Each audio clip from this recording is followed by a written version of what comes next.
Welcome back जी। तो हमने देखा था कि नेट ज़ीरो और कार्बन न्यूट्रलिटी में क्या फ़र्क होता है। जस्ट अ क्विक रिव्यू, जो लोग आप टाइम गैप के साथ देख रहे हैं कि हमने पार्ट वन में ईएसजी, नेट ज़ीरो और क्लाइमेट रिस्क पे बात की थी, और हमने कहा था कि एक आजकल ये बहुत क्रिटिकल हो गया। उसको हमने कनेक्ट किया था पिछले अपने सेशन से कि अब हमें इन्वेस्टर्स की तरफ से, कस्टमर्स की तरफ से, रेगुलेटर्स की तरफ से और ओवरऑल एक्सपोर्ट कम्पिटिटिवनेस के पॉइंट ऑफ व्यू से बहुत प्रेशर आ रहा है कि अब हम ज़रूर ईएसजी पे और अपनी नेट ज़ीरो की तरफ जाएं। फिर हमने एवोल्यूशन देखी थी कि कॉर्पोरेट के एनर्जी गोल्स कैसे रेवोल्यूशनाइज हो रहे हैं, एवोल्यूशन एवोल्यूशन उनकी कैसे चल रही है, और अब हम एक रिजिलियंस के लेवल पे आ गए हैं, जिसमें बेसिकली अब हमें ना सिर्फ अपनी क्लाइमेट अडोप्टेशन की प्लानिंग करनी है, बल्कि अपनी सप्लाई चेन के लेवल पर भी, ग्रिड के लेवल पर भी देखना है कि कैसे क्लाइमेट रिलेटेड स्ट्रेस आएगी तो हम अपने ऑपरेशंस को कंटिन्यू कर सकें। फिर हमने ईएसजी पे बात की। फिर हमने स्कोप वन, टू और थ्री की बात की, यानी अपनी एमिशंस, ग्रिड की एमिशंस जहाँ से हम बिजली खरीदते हैं, और हमारे चैनल पार्टनर्स की एमिशंस। फिर हमने देखा कि कार्बन इंटेंसिटी मैट्रिक्स या हमारे प्रोडक्ट के मास से रिलेटेड होती हैं, या जितनी एनर्जी हमने बनाई, इस्तेमाल की प्रोडक्ट बनाने में, उससे रिलेटेड होती हैं, या हमारी फाइनेंशियल परफॉर्मेंस से रिलेटेड होती है कि हर यूनिट के लिए हम कितने टन या कितने केजी CO2 एमिट कर रहे हैं। और आखिर में हमने नेट ज़ीरो और कार्बन में फ़र्क देखा। नेट ज़ीरो का मैंने आपको बताया है कि ये पेरिस एग्रीमेंट से अलाइंड है, और ये इसका फोकस साइंस बेस्ड टारगेट्स है। Carbon neutrality relatively qualitative nature की चीज़ थी, और उसमें जो वेरिफिकेशन की रिक्वायरमेंट्स थी वो इतनी स्ट्रिंजेंट नहीं थी। तो आगे चलते हैं कि डीकार्बनाइजेशन मुख्तलिफ तरीकों से हो सकती है। अब नेट ज़ीरो अगर आपने अचीव करना है, तो सिर्फ ऐसा नहीं है कि सिर्फ आप अपने ऑपरेशंस ठीक करके कर लेंगे या एक आध सोलर लगा के कर लेंगे। आपको अब चीज़ों को कंबाइन करना पड़ेगा, एफिशिएंसी को भी, अपनी एनर्जी ट्रांजिशन को भी, यानी रिन्यूएबल एनर्जी से, फिर इसी तरह अपने सिस्टमैटिक ट्रांसफॉर्मेशन लानी पड़ेगी अपनी सप्लाई चेन में भी। यानी आपको ना सिर्फ अपने ऊपर ध्यान देना है, बल्कि अपने चैनल पार्टनर्स के ऊपर भी। एंड टू एंड आपकी प्रोडक्ट कहाँ से रॉ मटेरियल उसका आता है और कहाँ पे वो डीकम्पोज होती है इस्तेमाल के बाद, उस हद तक आपको देखना पड़ेगा। तो इसके 5 एस्पेक्ट्स हैं। पहला है ऑपरेशनल एफिशिएंसी, यानी आप अपनी इक्विपमेंट्स को ऐसा बनाएं कि वो एफिशिएंटली बिजली को इस्तेमाल करें। वहाँ पे आपको अपग्रेड्स चाहिए, मेंटेनेंस चाहिए वगैरह, उन सब चीज़ों को, प्रोसेस इंप्रूवमेंट चाहिए, वेस्ट हीट को रिकवर करना है, CHP प्लांट्स लगाने हैं, डिजिटली मॉनिटर करना है चीज़ों को।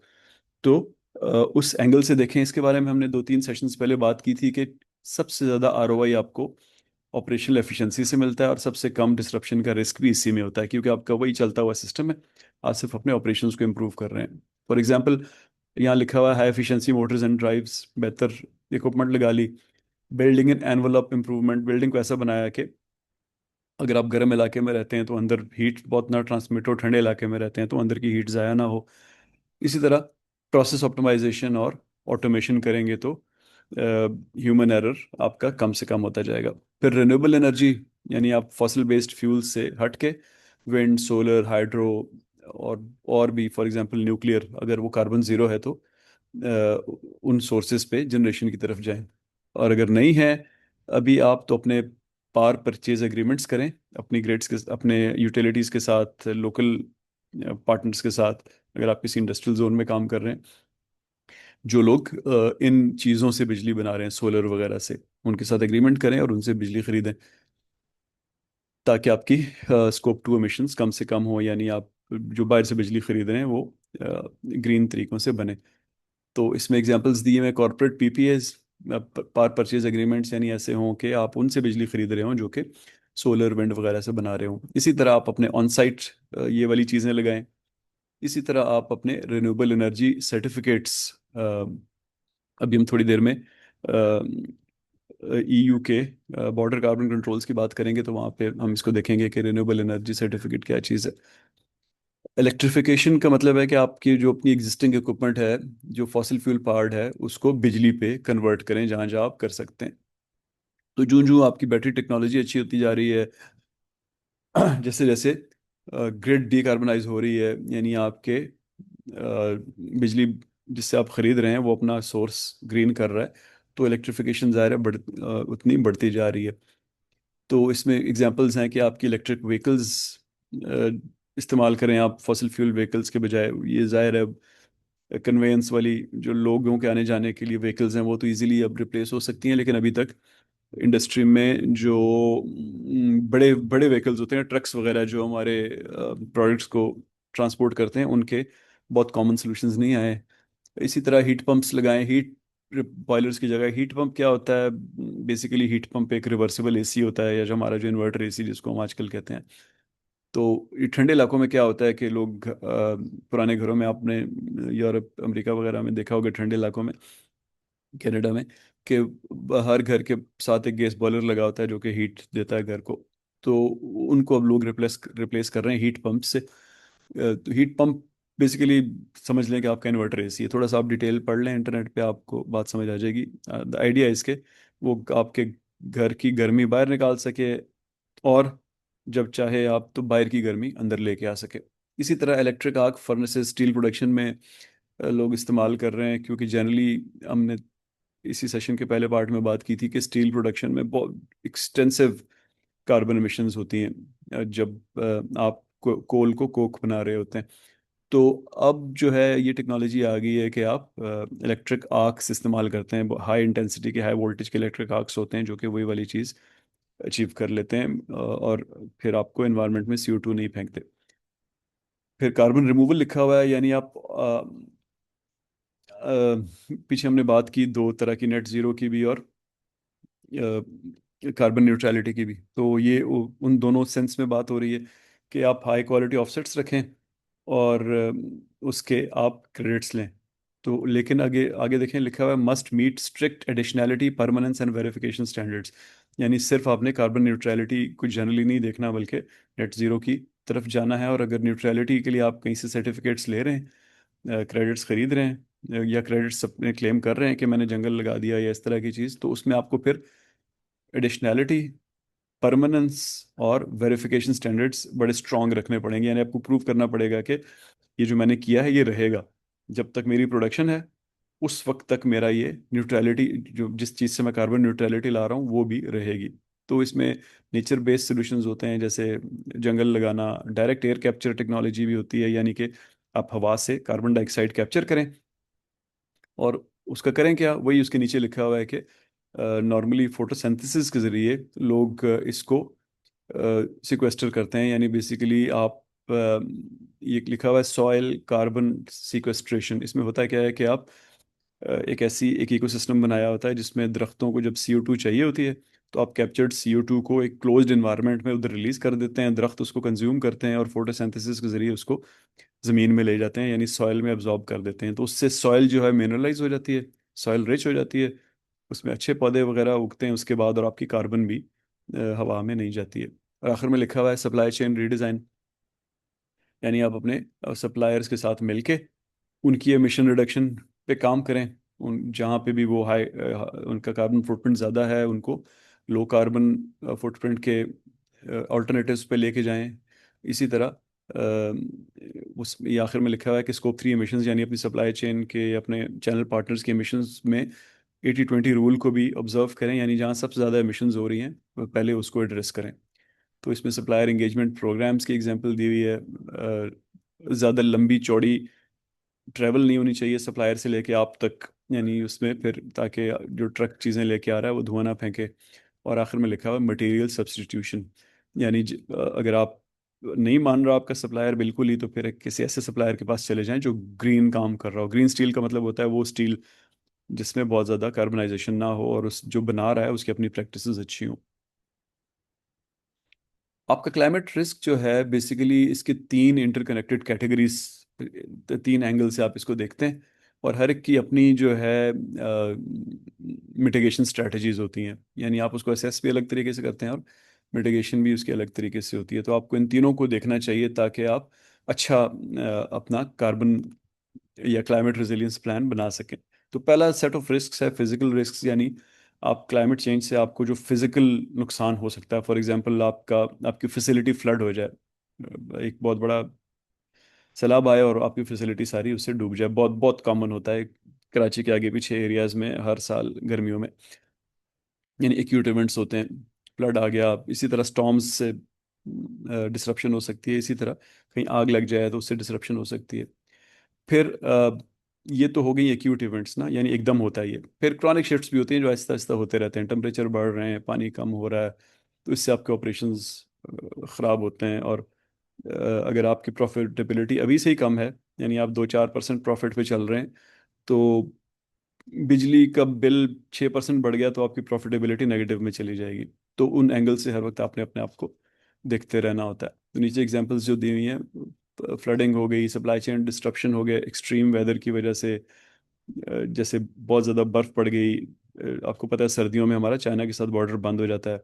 इसी तरह बहुत ज़्यादा गर्मियों में जैसे आजकल हो रहा है कि सिंध के अंदर या जो कराची से अपवर्ड ट्रैफिक ट्रैवल कर रही है, तो वो अगर जो छोटी रोडों से जा रहे होते हैं, रास्ते में ट्रक ख़राब हो जाते हैं और वो रोड सारी की सारी बंद हो जाती है, तो आपका ट्रक ना भी ख़राब हो, किसी और का ट्रक ख़राब होने की वजह से आपकी सप्लाईज कई दिन लेट हो जाती हैं। इसी तरह वाटर स्ट्रेस जो है, पानी कम होना, बहुत सारे प्रोडक्शन प्रोसेस पानी इस्तेमाल करते हैं तो उनको पानी नहीं मिलता है, तो वो प्रोसेस इम्पैक्ट होते हैं। इसी तरह जब गर्मी ज़्यादा होती है, हमारे अपने पॉइंट ऑफ व्यू से बात कर रहा हूँ पाकिस्तान के, तो वर्कर्स की प्रोडक्टिविटी भी उतनी ही कम हो जाती है। आप आजकल देखते होंगे जिन शहरों में गर्मी ऑलरेडी आ गई है, कि वहाँ पे प्रोडक्टिविटी लोगों की कम हो जाती है। फिजिकल रिस्क के बाद आ जाता है ट्रांजिशन रिस्क। यानी आपको पता तो चल गया कि अब ये सब कुछ करना है, लेकिन क्या आप इस काबिल हैं कि आप कर सकें? यानी आज तो आप बहुत अच्छी एक्सपोर्ट्स कर रहे हैं यूरोप को, लेकिन क्या 2026 के बाद भी कर सकेंगे अगर उन्होंने कार्बन टैक्स लगा दिया आपके काम के ऊपर? या एमिशन ट्रेडिंग स्कीम में आपको जाना पड़ा, जो मैं आपको थोड़ी देर में बताता हूँ क्या चीज़ होती है, तो क्या आप वो पे कर सकेंगे अपनी एमिशंस के बदले, वहाँ पे कार्बन क्रेडिट खरीद सकेंगे कि नहीं?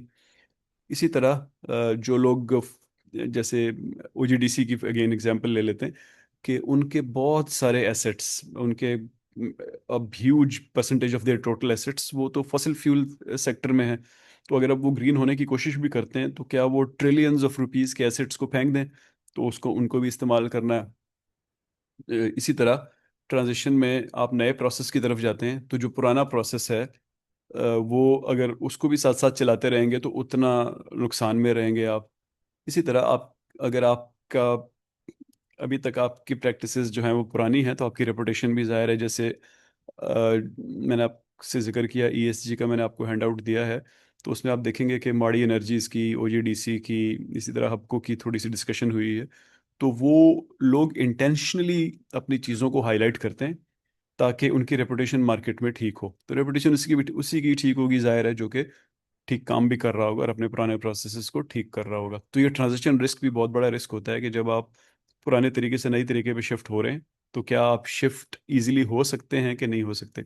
और आखिर में फाइनेंशियल रिस्क, कि आपको ये सारा कुछ करने के लिए पैसे अवेलेबल हैं कि नहीं। आप ज़ाहिर, अगर इतने जिन सिस्टम्स की हम बात कर रहे हैं, हम लगाएंगे तो कॉस्ट ऑफ कैपिटल होगी, अगर नहीं लगाएंगे तो इंश्योरेंस प्रीमियम्स होंगे, लोग आपको इंश्योर नहीं करेंगे, वो कहेंगे तुम्हारे पुराने तरीके हैं, ज़्यादा प्रीमियम दो हमें। इसी तरह आपके एसेट्स की वैल्यूएशन कम होगी अगर पुराने होंगे। इसी तरह अ, यानी कि बेसिकली आपके इन्वेस्टमेंट डिसीजंस जो हैं, वो आपके फाइनेंशियल मार्केट में अब प्राइस इन होने शुरू हो जाएंगे। यानी जो लोग अच्छे काम कर रहे होंगे उनकी शेयर प्राइस बढ़ती जाएगी, मार्केट रेपुटेशन बढ़ती जाएगी, बिजनेस की वर्थ बढ़ती जाएगी। एग्जांपल्स दी हुई है high borrowing cost for carbon intensive operations. जैसे मैंने आपको थोड़ी देर पहले बताया कि बैंक अब कर्जा देने से पहले सवाल पूछते हैं, तो उसी हिसाब से फिर या तो आपको कर्जा देते नहीं है, देते हैं तो ज़्यादा रेट पे देते हैं, क्योंकि उन्होंने भी आगे जवाब देना होता है। इस तरह इंश्योरेंस प्रीमियम उनका ज़्यादा होता है जो कि क्लाइमेट वल्नरेबल एसेट्स होते हैं। यानी आप फ़र्ज़ करें आपने एक ऐसी जगह पे फैक्ट्री लगाई हुई है जहाँ पे फ्लड आने का ख़तरा है, तो इंश्योरेंस वाला आपको कहेगा कि मैं हर साल तुम्हारी फैक्ट्री डूब जाती है, मैं कैसे इंश्योर करूँ, मुझे डबल पैसे दो तब इंश्योर करूँगा। इसी तरह impaired asset valuation and right downs, जो आपके एसेट्स, अगेन मैंने कहा कि पुराने स्टाइल के हैं तो उनकी वैल्यूएशन कम होती जाएगी। और आखिर में divestment by ESG focused investors. पहले लोग पैसे कहीं पे भी लगा देते थे। हमने पिछले सेशन में बात की।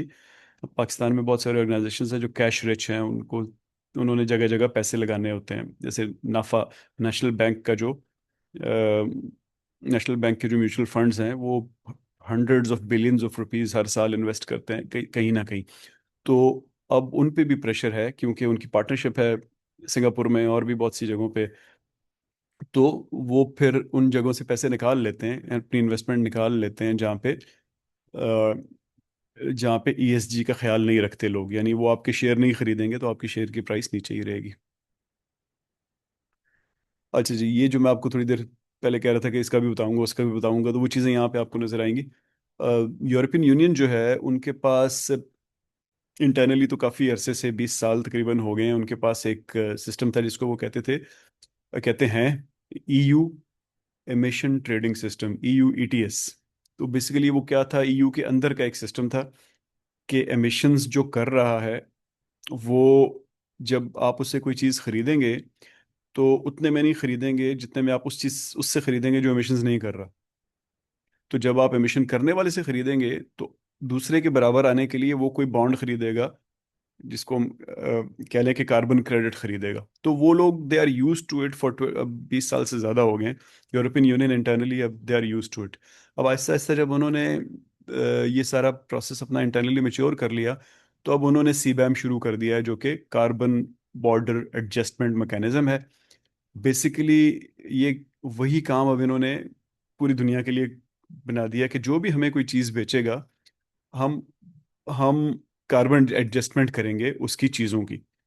यानी जो जो कार्बन प्राइसिंग ये लोग अब इंटरनली इस्तेमाल करते थे थ्रू ईटीएस, अब वो पूरी दुनिया पे लागू होती है हर उस चीज़ के लिए, हर उस बंदे के लिए जिसने, हर इंडस्ट्री के लिए जिसने ईयू को कोई चीज़ बेचनी है। तो इसलिए हम अगर एक्सपोर्ट ओरिएंटेड है तो हमारे लिए बड़ा इंपॉर्टेंट है कि हम इसको समझें सीबैम को कि ये क्या चीज़ है।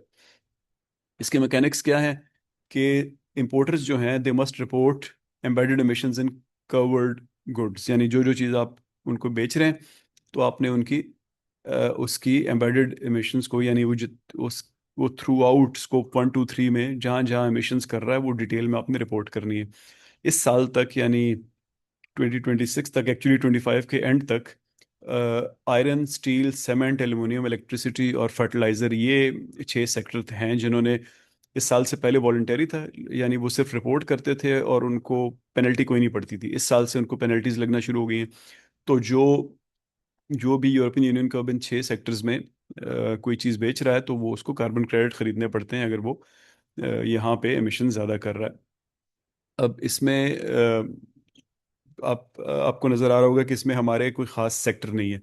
ना हम उनको लोहा बेचते हैं, ना हम उनको सीमेंट बेचते हैं, ना एल्युमिनियम बेचते हैं, ना बिजली बेचते हैं, और फर्टिलाइज़र भी तकरीबन ना होने के बराबर बेचते हैं। तो हमें हमें क्या मसला है? मसला ये है कि ये नंबर 4 को अगर आप देखें कि इस साल उन्होंने नए सेक्टर्स को लेके आना है, और उस सेक्टर में सब लोग कह रहे हैं कि प्रोबेबली टेक्सटाइल भी ज़रूर होगा। अब टेक्सटाइल ज़ाहिर है, हमारी आधी से ज़्यादा एक्सपोर्ट्स जो हैं वो टेक्सटाइल की होती हैं। तो सिवियरली थ्रेटन हो जाएगा हमारा टेक्सटाइल सेक्टर। और इसी कॉन्टेक्स्ट में मैं आपसे बात कर रहा था कि इंडिया और ईयू का जो ट्रेड एग्रीमेंट हुआ है वो बहुत क्रिटिकल है। तो 1 के बाद 2 को देखते हैं। 2 है ये ट्रांजिशन पीरियड, 23 से 25 जो है इन सब के लिए ट्रांजिशन पीरियड था। यानी ये सिर्फ रिपोर्टिंग कर रहे थे, कोई फाइनेंशियल ऑब्लिगेशन नहीं थी। यानी अ, आपको कार्बन क्रेडिट्स नहीं खरीदने पड़ते थे। अब 26 से कार्बन क्रेडिट खरीदने पड़ रहे हैं। ये 2 साल 3 साल मिले थे उनको कि वो डेटा कलेक्शन सिस्टम बना लें अपने। नंबर 3 फुल इम्प्लीमेंटेशन है, यानी इस साल से फुल इम्प्लीमेंटेशन शुरू हो गई है इन ऊपर वाले 6 सेक्टर्स में। बाकियों में इस साल के एंड पे शुरू होने का इम्कान है, जो नंबर 4 में लिखा हुआ है। तो इसकी स्ट्रेटेजिक इम्प्लिकेशंस क्या हैं कि for every ton of CO2 that you produce here in Pakistan, आपको तकरीबन 80 यूरो देने पड़ते हैं on average for every ton. तब वो आपकी इंपोर्ट्स को लेंगे। तो इसको कह लें कि ये कार्बन क्रेडिट है। अ, इसकी कॉम्प्लेक्सिटी है इस कंप्लाइंस की, क्योंकि ये सिर्फ पैसे देना काफ़ी नहीं होता। जैसे मैंने आपको बताया, आपको रोड मैप भी बताना होता है कि ठीक है अभी तो मैं प्रोड्यूस कर रहा हूँ, लेकिन ये मेरा रोड मैप है और इसमें मैं ख़त्म कर दूंगा, थोड़े 5 6 7 साल में मेरी कोई एमिशंस नहीं होंगी। और मैं जो आपको बात बता रहा हूँ उसमें स्कोप 1 की भी बता रहा हूँ, 2 की भी बता रहा हूँ, 3 की भी बता रहा हूँ।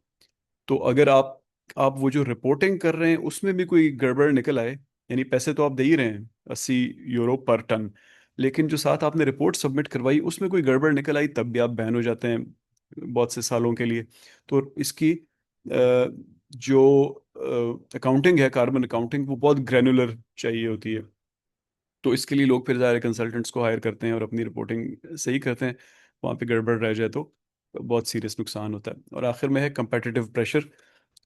इसमें वही बात लिखी हुई है कि जो ईयू के अपने प्रोड्यूसर हैं वो अब 20 साल से ही काम कर रहे हैं, तो वो बहुत वेल प्लेस्ड हैं कंपेयर टू बाकी दुनिया के प्रोड्यूसर से, क्योंकि उनको ये सारा सिस्टम पता है और वो उनको फिर कॉस्ट एडवांटेज मिलेगा हमारे ऊपर या और उन मुल्कों के ऊपर जो कि ईयू को कोई चीज़ें बेचना चाहते हैं। अच्छा, इसमें जब आप मिस रिपोर्ट करते हैं डेटा, या गलत डेटा देते हैं या इनकम्प्लीट डेटा देते हैं, तो उसको कहते हैं ग्रीन वॉशिंग। यानी आप ग्रीन वॉश कर रहे हैं अपनी एक्सपोर्ट को। तो जो ये लिखा है कि जो जो क्लाइमेट एक्सपेक्टेशंस बढ़ रही हैं, तो आपकी स्क्रूटनी ज़्यादा हो रही है, यानी कार्बन फुटप्रिंट के पॉइंट ऑफ व्यू से, आपके सस्टेनेबिलिटी क्लेम्स के पॉइंट ऑफ व्यू से। तो ग्रीन वॉशिंग यानी कि एग्जैजरेटिंग और miss representing your environmental performance.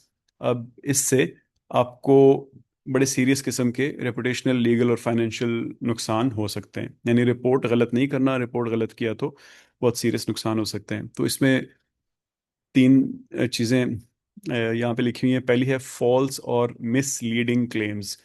अब ये आप ऊपर से लग रहा है कि सिर्फ झूठ बोलने की बात हो रही है, लेकिन ऐसा नहीं है। लिखा हुआ है कि asserting environmental benefits without evidence, यानी आपने कह दिया कि मैं काम ठीक कर रहा हूँ लेकिन एविडेंस नहीं दिया, तो उसको भी फॉल्स कहा जाएगा। Making vague eco friendly statements without quantification, यानी कोई क्लेम कर दिया लेकिन आपने क्वांटिफाई नहीं किया, फिर भी इसी कैटेगरी में आएंगे आप। Implying certifications that do not exist, यानी आपने कोई ऐसी सर्टिफिकेशन कहा कि मेरे पास है जो उन जिसको वो रिकग्नाइज नहीं करते, तब भी आप इसी कैटेगरी में आएंगे। तो फिर आपको इन क्लेम्स के अगेंस्ट आपको पेनल्टी, फाइंस और दूसरी चीज़ लिखी हुई है मैंडेटरी करेक्टिव एडवर्टाइजमेंट, उसकी शक्ल में आपको देनी पड़ जाएगी। बहुत सारे इंग्लैंड के ब्रांड्स हैं, 3-4 ब्रांड्स को तो अभी रिसेंटली पिछले 1 साल के अंदर उन्होंने कहा है कि आप इतने घंटे यूरोप में और इंग्लैंड में इन इन टीवी चैनल्स पे इश्तिहार देंगे कि आपने जो बताया था कि आपका जो कॉफ़ी मग 100% बायोडिग्रेडेबल है, आप सबको बताएं कि वो एक्चुअली नहीं है। वो हमने लैब में टेस्ट किया था तो वहाँ डिग्रेड हुआ था, एक्चुअल एनवायरनमेंट में वो डिग्रेड नहीं होगा। तो इस तरह की उन्होंने बहुत ज़्यादा मैंडेटरी एडवर्टाइजमेंट करवाई है लोगों से। तो इसमें कुछ एग्जांपल्स लिखी हुई हैं। Claims unsupported bye life cycle analysis, यानी फॉर एग्जांपल यही जो मैंने आपको एक एग्जांपल दी कि आप कहते हैं कि मैं मेरी टेक्सटाइल मिल में अ, कोई भी हैजर्डस एमिशन नहीं होती, लेकिन प्रोसेस जो है आपका सबको पता है कि जब आप सो एंड सो कपड़ा बनाते हैं तो उसमें फलाना फलाना केमिकल जो है वो इस्तेमाल होता है। उस केमिकल को ट्रीट करने के लिए सो एंड सो इक्विपमेंट चाहिए होती है, वरना वो आपको किसी नाले में फेंकना पड़ता है। और आपने अपनी जो लिस्ट दी हुई है मुझे इक्विपमेंट की आपकी फैक्ट्री के, उसके अंदर तो वो मशीन है ही नहीं जो उस लिक्विड को ट्रीट करती है। तो इसका मतलब है कि आपने फॉल्स रिपोर्टिंग की। इसी तरह cherry pick data showing isolated improvements, यानी 100 चीज़ें हैं, उन सबको छोड़ दिया और 3-4 जो अच्छी अच्छी थी वो बता दी, ये भी फॉल्स और मिसलीडिंग में आएगा। Implying regulatory approvals never granted, यानी आपने डायरेक्टली तो नहीं बताया लेकिन नैरेटिव में ये लग रहा है कि आपके पास अप्रूवल है, लेकिन आपको कभी वो अप्रूवल मिला ही नहीं था। तो फॉल्स का मतलब झूठ बोलना, या मिसलीडिंग का मतलब सिर्फ झूठ बोलना नहीं है, बल्कि ये सारी कैटेगरीज भी उसमें आती हैं जिसमें लोग मासूमियत में भी फंस जाएंगे, हालांकि वो झूठ नहीं बोल रहे होंगे, सिर्फ उनकी नॉलेज कम होगी इस वजह से वो फंस जाएंगे या फंस चुके हैं, जैसे मैंने आपको एग्जांपल्स दी। अगला लिखा वीक और इनकम्प्लीट डिस्क्लोजर। और सबसे पहले लिखा हुआ है ओमिटिंग स्कोप 3 एमिशंस, यानी बाकी सब चीज़ें बता दी लेकिन अपने सारे सप्लाई चेन पार्टनर्स का, चैनल पार्टनर्स का नहीं बताया जो आपको चीज़ें दे रहे हैं। इसी तरह हाई एमिशन फैसिलिटीज़ को निकाल दिया और लो एमिशन फैसिलिटीज़ की रिपोर्टिंग कर दी। और यूजिंग आउटडेटेड मेथडोलॉजीज, ऐसे जो पीछे हमने बात की नेट जीरो की और कार्बन न्यूट्रलिटी की, तो अब कार्बन न्यूट्रलिटी को यूज़ करेंगे तो आउटडेटेड मेथडोलॉजी है। इसी तरह investors and customers increasingly demand comprehensive verified disclosures aligned with frameworks like TCFD यानी जो फाइनेंशियल डिस्क्लोजर का स्टैंडर्ड है, और GRI, अगेन जो मैंने आपको ESG का हैंडआउट दिया है उसको आप पढ़ेंगे तो उसमें इनके अलावा भी बहुत सारे स्टैंडर्ड्स लिखे हैं, तो आपको आइडिया हो जाएगा कि क्या बात हो रही है। तो इसकी एग्जांपल्स दी हुई हैं, सिलेक्टिव बाउंड्री डेफिनेशंस, ऊपर जैसे बात की, lack of third party verification, यानी आपकी बात ऐसी है कि जो उनको समझ नहीं आ रही तो फिर उनको एक थर्ड पार्टी वेरिफिकेशन चाहिए, ऑडिट कह लें उसको, या एक कंसल्टेंट का इन्वॉल्व होना कह लें। और आखिर में लिखा failure to address material scope 3 categories, आपके जितने भी सप्लाई चेन पार्टनर्स हैं जिनसे आप चीज़ें ले रहे हैं उन सब को भी रिपोर्ट करना है। और आखिरी कैटेगरी है रेपुटेशन एंड ट्रस्ट डैमेज, यानी आप एक बार आपकी आपकी रेपुटेशन ख़राब हो जाए कि आप इन्वायरमेंट फ्रेंडली नहीं है, तो फिर एकदम सोशल मीडिया पे जनरली लोग आपको आपकी लोग चीज़ें कम खरीदनी शुरू कर देते हैं। जैसे आप देखें कि टेस्ला टेस्ला की सेल्स बहुत ज़्यादा है अमेरिका में, उसकी वजह सिर्फ और सिर्फ ये है कि वो अपने आप को, उसने रेपुटेशन इस चीज़ पे बिल्ड की हुई है। तो अगर इस उसकी किसी तरह यही चीज़ डैमेज हो जाए, रेपुटेशन उसकी डैमेज हो जाए कि ग्रीन वॉशिंग कर रहे हैं, तो उनकी सेल्स एकदम गिर जाएंगी। ग्रीन वॉशिंग लिखा हुआ है इसके अंदर, exposes organisations to activist campaigns, social media backlash, lack of loss of customer trust and withdrawal of investor support. The reputational discovery cost often far exceeds initial savings from inadequate decarbonization. यानी यहाँ पे इतना नुकसान हो जाता है, reputation खराब हो जाए, कि शुरू में इससे बेहतर था कि आप डिकार्बनाइजेशन में पैसे लगा देते। तो नीचे बेस्ट प्रैक्टिस ये लिखी हुई है कि build credibility to through third party verification, यानी कोई स्टैंडर्ड इस्तेमाल करें, स्ट्रॉन्ग स्टैंडर्ड जिस पे सब बिलीव करते हो। स्टैंडर्ड्स के अंदर फिर ज़ाहिर है सारी की सारी रिपोर्टिंग डिटेल दी होती है और आप उसी के मुताबिक रिपोर्टिंग करते हैं। Transparent reporting of both progress and challenges and clear differentiation between current performance and future targets. Basically वो ये कह रहा है कि अगर कोई चीज़ ख़राब है, कुछ आप नहीं कर सकते, तो वो क्लियर बता दें, और साथ साथ बता दें कि मैं उस तरफ जा रहा हूँ, तो वो आपकी बात मान लेंगे, बजाय इसके कि आप किसी चीज़ को ओमिट करें, या आपका कोई डेटा अवेलेबल ना हो जब क्या क्लेम आपने किया हो कि आप ठीक काम कर रहे हैं। तो ये सब काम करते हुए बेसिकली आपको दो चीज़ों के अंदर ट्रेड ऑफ करना पड़ेगा। एक साइड है जो पैसे की साइड है कि यार इस पे तो खर्चा बहुत होता है, और दूसरी साइड है कि ठीक है खर्चा हो रहा है, अगर हम अफोर्ड कर सकते हैं तो कर लेते हैं, क्योंकि आगे अब फिर हम पूरी दुनिया को चीज़ें बेच सकेंगे। तो every sustainability investment forces executives to reconcile immediate financial pressures against future competitiveness। तो आपका जो डिसीजन कैलकुलस है, ये अब कार्बन प्राइसिंग, बॉर्डर एडजस्टमेंट और सप्लाई चेन मैंडेट्स जो हैं इसके थ्रू अब शेप होता है, और आप इसी से ही ग्लोबल ट्रेड्स जो है वो अब इन्फ्लुएंस हो रही हैं बहुत ज़्यादा। तो आपकी हकीकत ये है कि शॉर्ट टर्म में वाकई इस पे बहुत ज़्यादा खर्चा होता है, कैपिटल एक्सपेंडिचर्स होते हैं, आप रिन्यूएबल लगाने में, एफिशिएंसी अपग्रेड करने में, कार्बन अकाउंटिंग में, और हमारी तरह की जो मार्केट हैं, कंस्ट्रेंड मार्केट कह लें, आप इधर पैसे लगा देंगे तो वर्किंग कैपिटल कहाँ से आएगा, इक्विपमेंट कहाँ से खरीदेंगे, ऑपरेशंस कैसे चलेंगे, HR को कैसे फाइनेंस करेंगे, वगैरह वगैरह। तो ये compete कर रही होती है, यानी जो आपने ग्रीन इनिशिएटिव्स में जो पैसे लगाने हैं, वही उसी पैसे से तो बिजनेस चल रहा था, तो फिर बिजनेस कैसे चलाएं, तो ये एक रियलिटी है। और दूसरी तरफ ये भी रियलिटी है कि ये नहीं लगाएंगे तो सीबैम में फेल हो जाएंगे, डिकार्बनाइजेशन नहीं कर सकेंगे, ESG की सप्लाई चेन से निकल जाएंगे। तो इसी तरह फिर हमें अगर पूरी दुनिया के साथ काम करना है तो इंश्योरेंस प्रीमियम ज़्यादा देने पड़ेंगे। फॉर एग्जांपल जैसे हम बात कर रहे हैं ना, आप में से किसी ने इंटरलूप की बात की थी कुछ लेक्चर्स पहले, तो इंटरलूप का अपना तो कोई ब्रांड नहीं है ना, वो तो दुनिया के बड़े ब्रांड्स के मैन्युफैक्चरर्स हैं। तो अब वही ब्रांड्स, जैसे फॉर एग्जांपल वो नाइकी, एडिडास, बहुत सारे ब्रांड्स की वो जुराबें और तौलिए और इस तरह की चीज़ें बनाते हैं, तो वही उनको कह रहे हैं कि अब ये सब काम करो। तो अगर आप ये काम नहीं करेंगे तो वो आपसे बिजनेस करना छोड़ देंगे। अब आप 600-700-800 मिलियन डॉलर्स आपकी साल की एक्सपोर्ट है, तो अब आपने ये फैसला करना है कि ग्रीन इनिशिएटिव्स में $500 मिलियन लगाएं, या अगले 10 साल ये 15-20 साल के लिए इन 700 600 700 800 मिलियन डॉलर पर ईयर से हाथ धो बैठे, तो आपको स्ट्रेटेजिक ट्रेड ऑफ्स करने पड़ेंगे। पाकिस्तानी कॉन्टेक्स्ट में ये बहुत ज़्यादा इंपॉर्टेंट है, क्योंकि हमारी जो इंडस्ट्रियल सेक्टर है वो वो तमाम मसाइल के बिल्कुल सेंटर पे खड़ा है। दुनिया में जितने मसाइल हो सकते हैं वो में हैं। जैसे फॉर एग्जांपल यहाँ पे लिखा हुआ है convergence of structural barriers and regulatory exposure. यानी एक तरफ हमारा सिस्टम ऐसा है कि हम ये सब कुछ कर ही नहीं सकते, और दूसरी तरफ हमारे ऊपर अब रेगुलेटरी एक्सपोजर है कि अगले कह रहे हैं नहीं करना तो फिर जाओ भाग जाओ यहाँ से, तुम्हारी एक्सपोर्ट्स हम लेंगे ही नहीं। तो आप देख रहे हैं बड़ा क्लियरली कि पिछले 2 3 4 साल में हमारी एक्सपोर्ट्स के साथ क्या हो रहा है, बिल्कुल जीरो या नेगेटिव ग्रोथ पे चल रहे हैं। तो इन चीज़ों को समझना बहुत ज़रूरी है। जो आप में से जो लोग अब रियलिस्टिकली अब इस चीज़ पे आगे काम करेंगे, डीकार्बनाइजेशन प्लानिंग करेंगे, तो बड़ी बड़ी बातें क्या हैं। सबसे पहले टेक्सटाइल सेक्टर का एक्सपोजर, कि टेक्सटाइल सेक्टर हमारा मेजर एक्सपोर्ट्स करता है पाकिस्तान की। तो वो बहुत, फिर इसका मतलब है वल्नरेबल है सीवैम की तरफ से, और मुख्तलिफ बायर्स की, जैसे हमने बात की इंटरलूक के जो बायर्स हैं उनके रिक्वायरमेंट्स की तरफ से।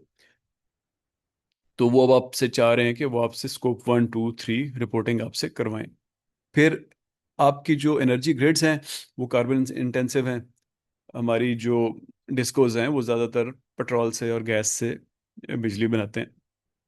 तो इसका मतलब है कि हम स्कोप 2 में हमें नुकसान होगा, हमें कार्बन क्रेडिट्स खरीदने पड़ेंगे।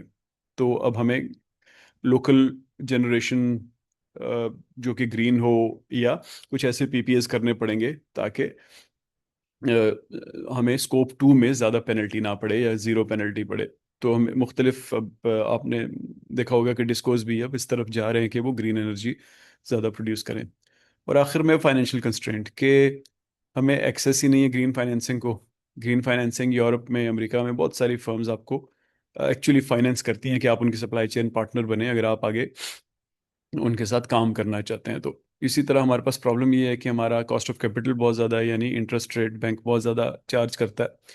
इसी तरह हमारी करेंसी बहुत वॉलेटाइल है, जिसकी वजह से हमारी इन्वेस्टमेंट कैपेसिटी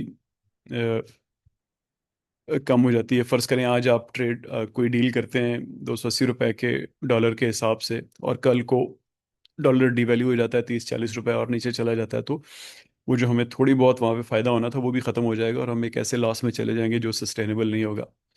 तो हमारे जो ट्रेडिशनल लैंडर्स हैं जिनसे हम पैसे लेते हैं पाकिस्तान में, बैंक्स कह लें, या हमें इस्लामिक बैंक फाइनेंस करता है, या हमें हमारी फ्रेंडली कंट्रीज फाइनेंस करते हैं, उनमें कोई बहुत ज़्यादा नहीं है एक्सपर्टीज़ ये देखने में कि हम किस चीज़ के लिए पैसे ले रहे हैं, और उसको फिर आगे उसका क्लीन टेक्नोलॉजी का आरओआई क्या होगा। लेकिन जो इंटरनेशनल फंड्स हैं वो इस चीज़ को बहुत डिटेल में देखते हैं। अब आपने सुना होगा जब ये वजीर ख़जाना साहब या इसहाक डार साहब जब आईएमएफ के बारे में प्रेस कॉन्फ्रेंस करते हैं तो वो ज़रूर इस चीज़ का जिक्र करते हैं कि ग्रीन फाइनेंसिंग पे हम कैसे परफॉर्म कर रहे हैं। तो अब प्रॉब्लम ये है कि जो हमारे इंटरनेशनल क्लाइमेट फंड्स हैं वो इधर लोकली पैसे हमें नहीं दे सकते। क्यों नहीं दे सकते? वो जो ये जो चीज़ें लिखी हुई हैं उन्होंने खुद रिपोर्ट की हुई हैं कि हमारी ब्यूरोक्रेसी बहुत कॉम्प्लेक्स है।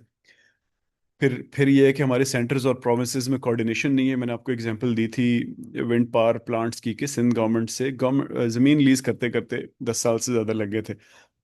इसी तरह हमारी इंस्टीट्यूशंस बहुत वीक हैं, यानी कहीं पे कोई कॉन्फ्लिक्ट हो जाए तो अदालतों में जाएं तो वहाँ पे उनको लगता है कि चीज़ें नहीं चलेंगी, रुक जाएंगी, हम उनके पैसे फंस जाएंगे। इसी तरह आपका स्टेट बैंक, वो कहते हैं कि हमें पैसे रिपेट्रिएट नहीं करके दे सकेगा जो हमने यहाँ से पैसे कमाए होंगे। फिर आगे लिखा हुआ वीक ट्रांसपेरेंसी, के चीज़ें ट्रांसपेरेंट नहीं हैं, और करप्शन वगैरह है बहुत सारे एरियाज में।